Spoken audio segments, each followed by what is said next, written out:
네, 안녕하세요.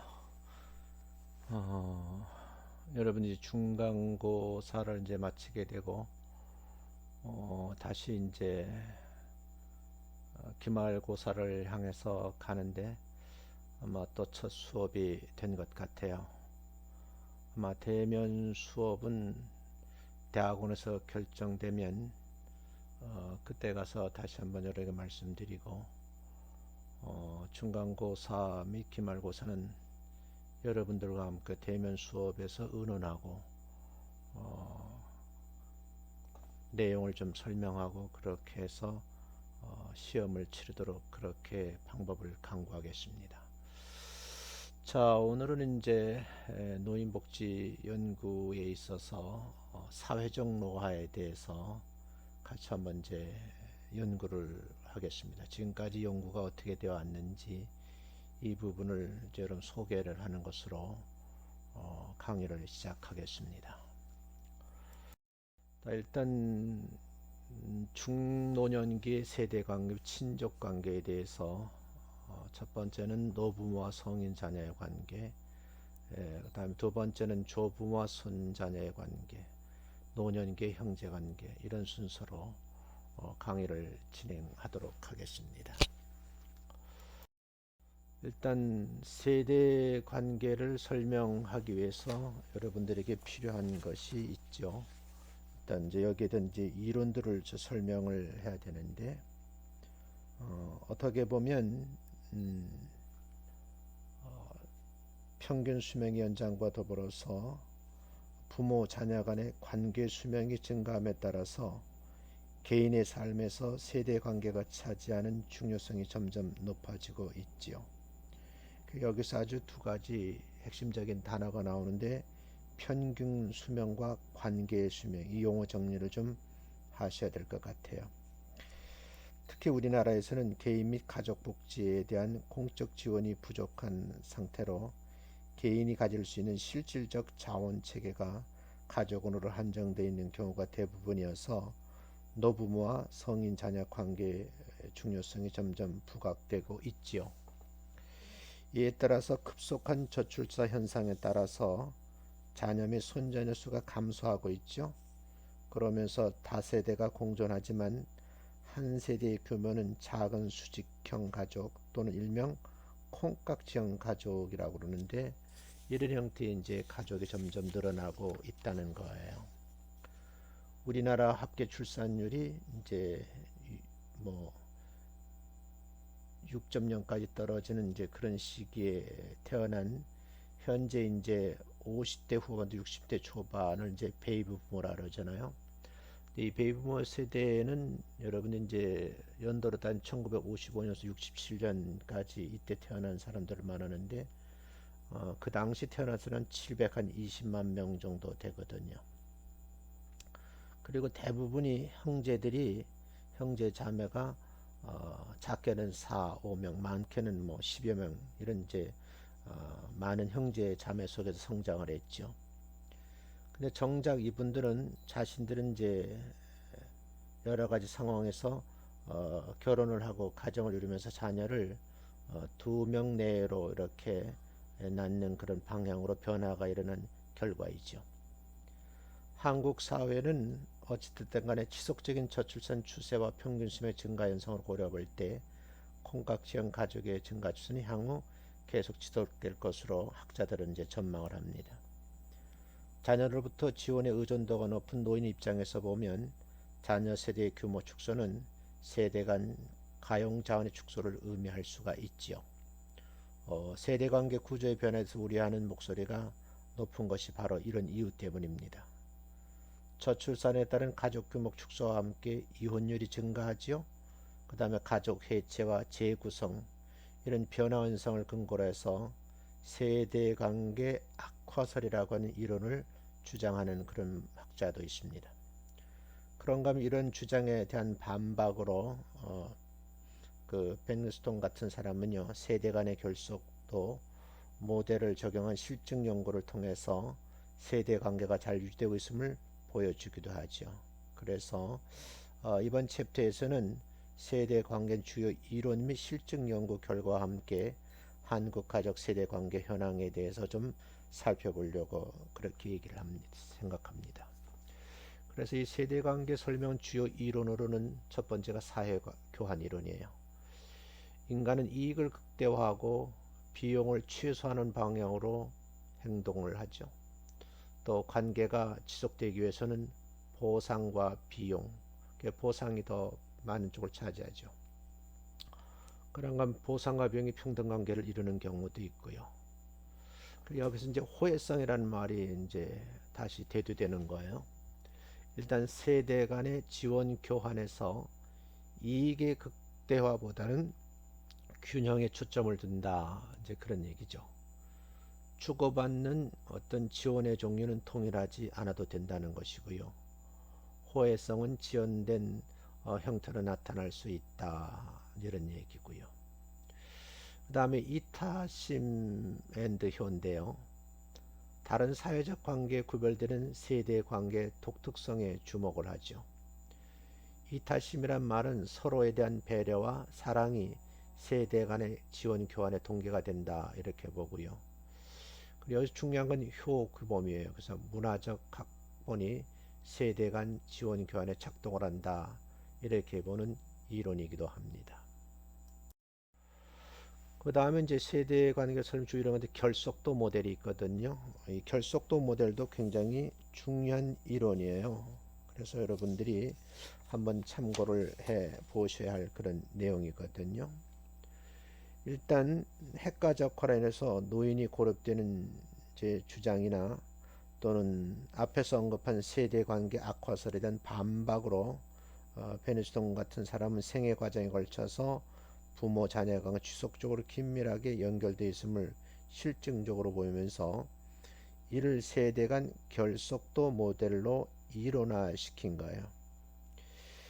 여러분 듀리켐이라는 사회심리학자를 알잖아요. 이 듀리켐이 개인 간의 연결 및 개인 사회와의 연결 상태를 설명하기 위하여 사용한 결속도 개념을 세대 관계에 적용한 겁니다. 그래서 이 세대 관계의 결속에 6가지 차원이 있거든요. 일단 등장 배경을 이제 보시면 세대가 악화되는 반박으로 나왔다는 걸 제가 말씀을 드렸고, 세대 관계는 생애 과정에 걸 지속적으로 긴밀하게 연결되어 있다 이렇게 본다고 설명을 드렸습니다. 그럼 세대 간의 결속의 6가지 차원이 있는데 그 첫 번째가 연계적 결속, 두 번째가 애정적 결속, 세 번째가 합의적 결속, 네 번째가 기능적 결속, 다섯 번째가 규범적 결속, 여섯 번째가 구조적 결속이다 이렇게 보는 거죠. 이 결속도 모델은요 세대 관계에 대한 대표적 이론으로 수많은 실증 연구에 적용이 되어 있어요. 그래서 이쪽에 관련 논문들이 상당히 많습니다. 부모와 동거하는 경우에 동거하지 않는 경우보다 대부분의 영역에서 결속 수준이 높게 나타나는 점을 보여주어서 구조적 결속과 다른 영역의 결속과의 어떤 그 관련성을 확신시켜준 그런 연구고요. 국내에서 결속이 우울이나 삶의 만족도에 미치는 영향을 살펴본 그런 정순돌 이화여대 교수님의 연구 논문도 있고요.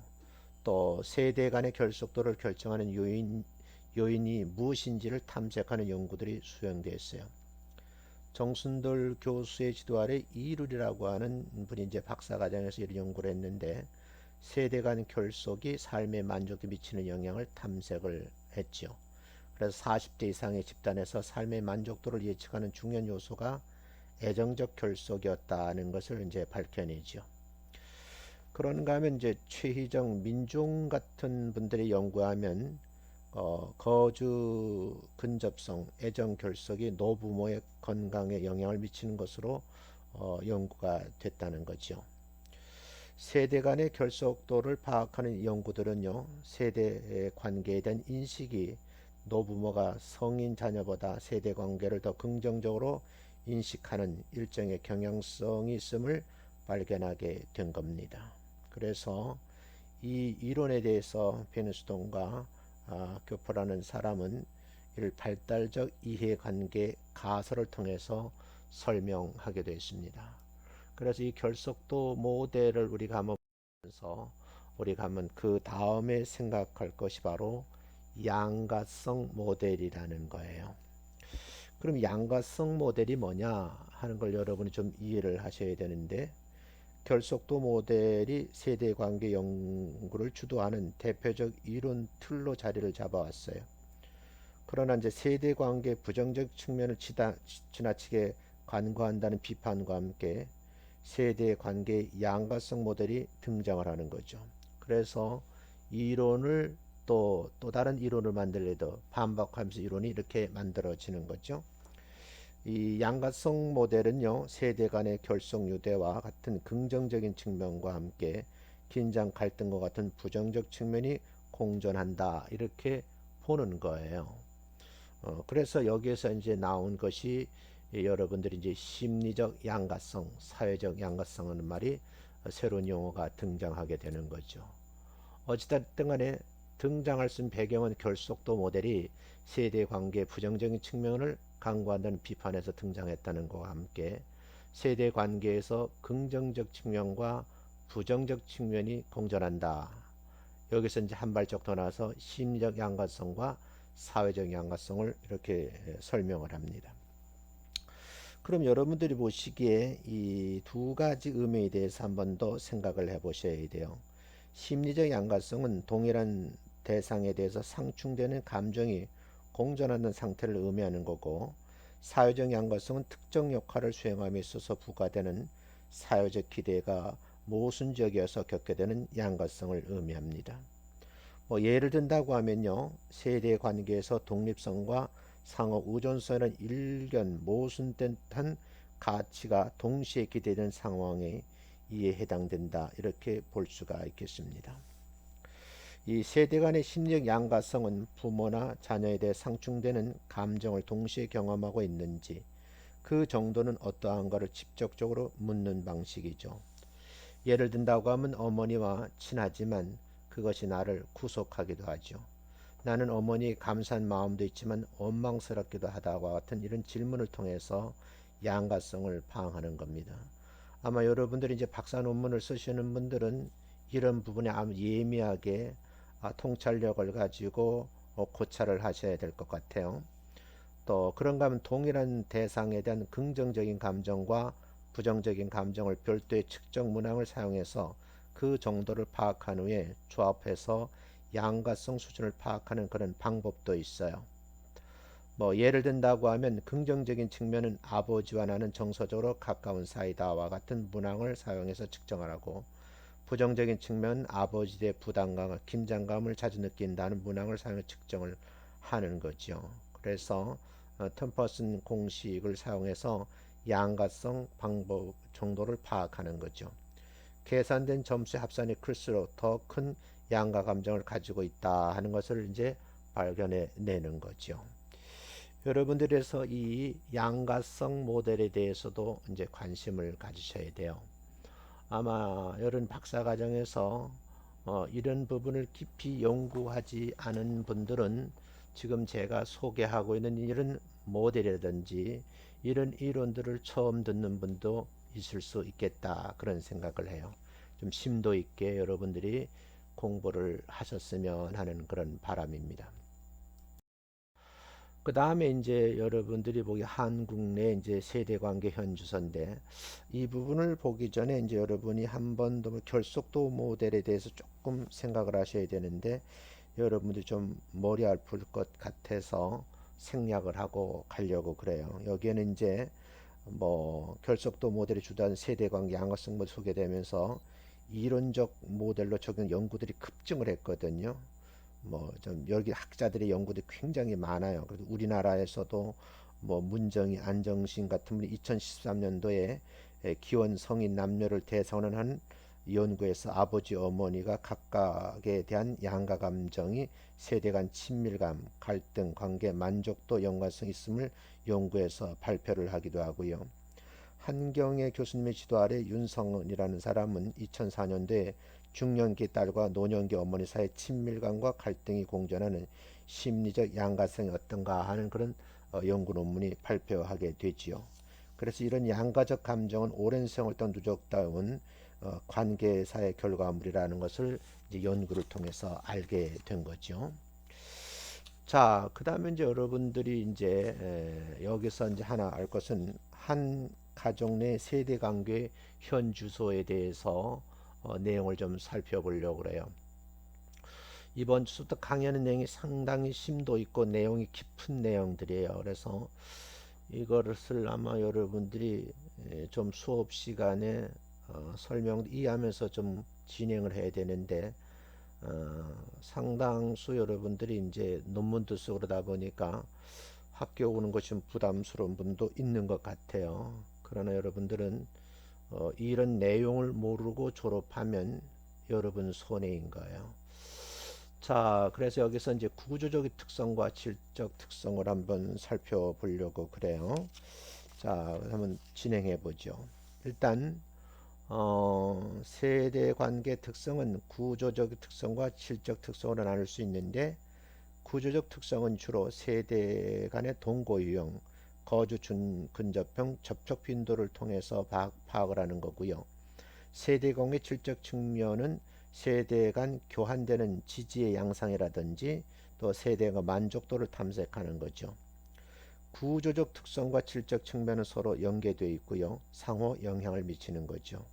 뭐 예를 든다고 하면 3세대 동거 가족의 감소 및 핵가족화는 세대 관계 구조적 특성의 변화를 의미하면서 동시에 세대 관계 질적 측면에 영향을 미치게 된다는 거죠. 그런가 하면 세대 간의 질적 측면은 세대 관계 구조적 특성을 반영하는 결과이다. 이런 이제 연구의 결과들이 나오게 되는 거예요. 그래서 이 구조적 특성에서 이때 가족의 유형을 이제 보게 되는 거거든요.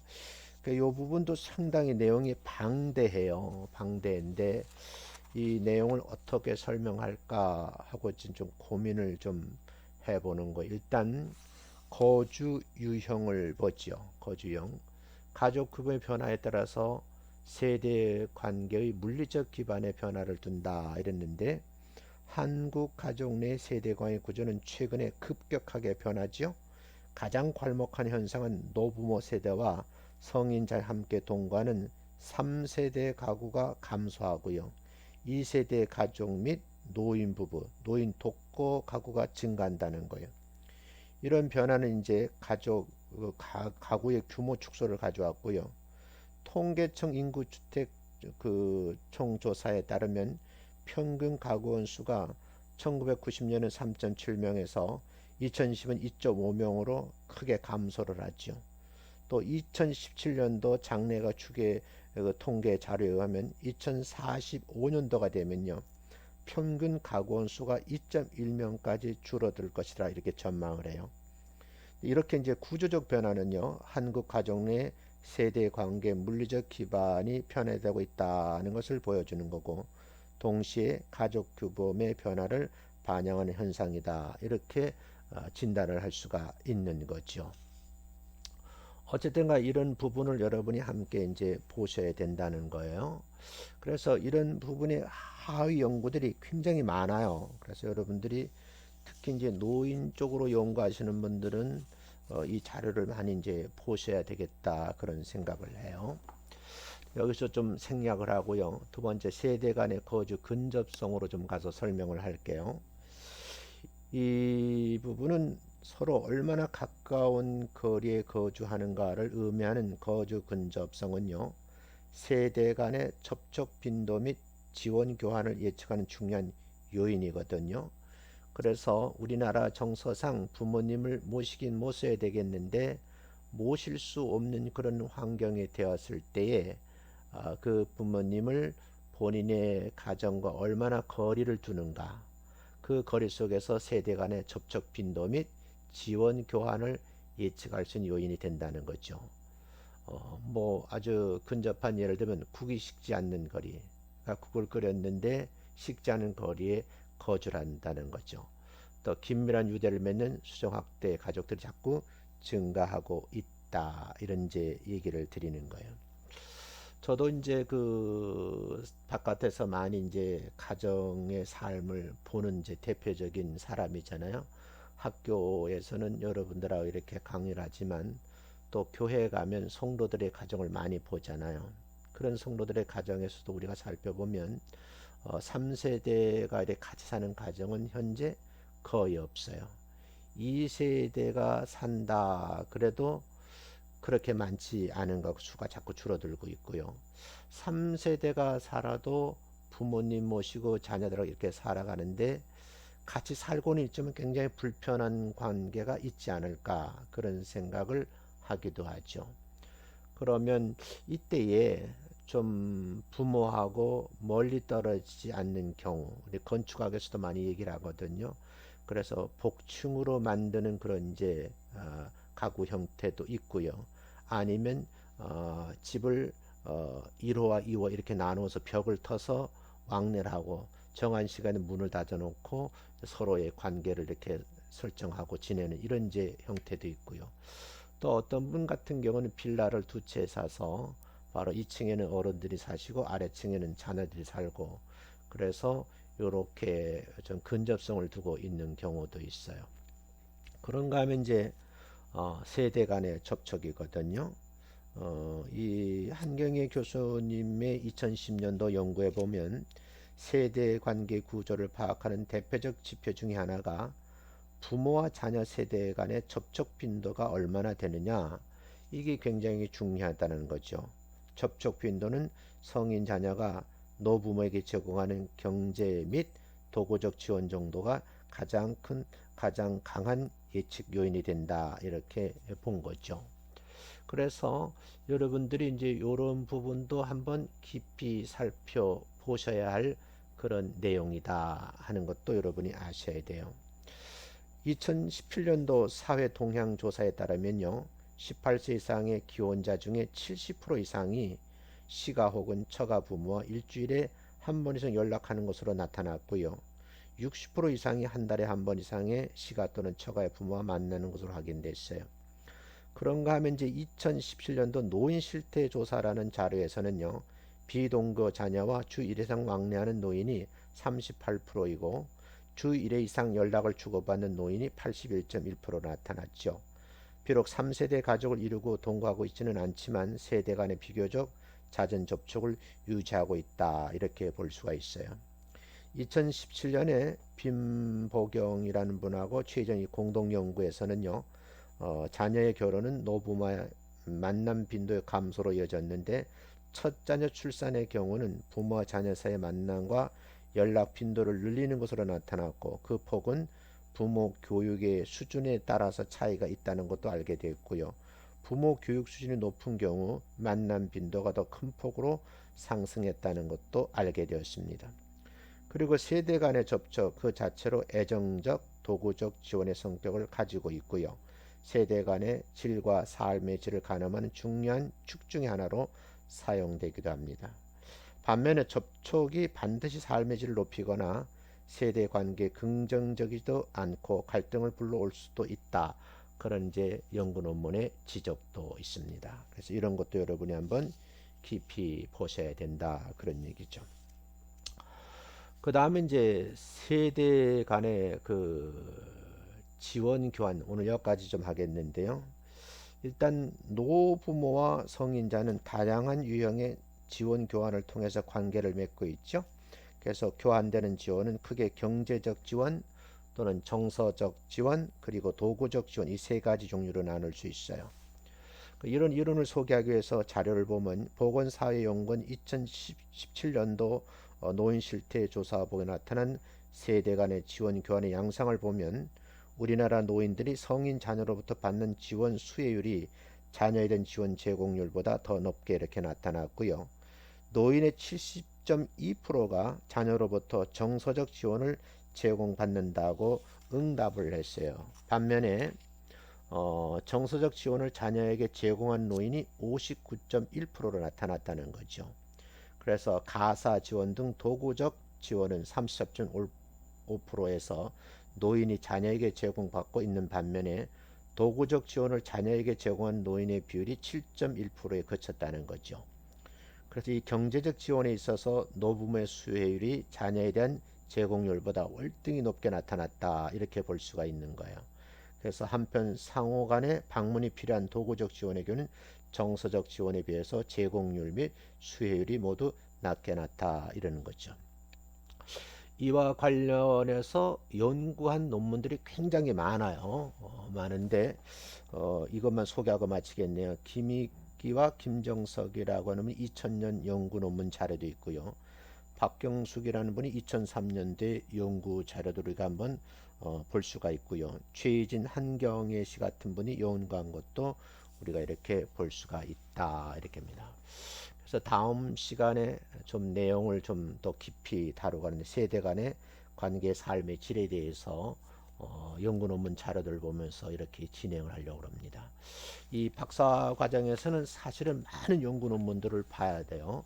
그래서 지금까지 여러분들은 어떻게 공부해 왔었는지는 모르지만 어찌됐든 간에 다양한 이런 이제 노인들과의 그 세대 간의 관계 이런 것은 이제 한국 가족 내 세대 관계 현주소를 보면서 구조적인 특성이라는 실적 특성 그리고 가족 내 세대 관계 현주소를 이렇게 살펴보는 거죠. 그러면서 여러분들이 하나하나 알아가면서 만약 이 분야를 연구한다 그러면 여기서 연구 주제를 찾고 선행 연구를 고찰하게 되고 고찰을 될 내용을 보면서 여러분이 통찰을 하게 되는 거죠. 그 부분을 이제 또 시간이 흘러가면서 진행하도록 그렇게 하겠습니다. 수고하셨어요.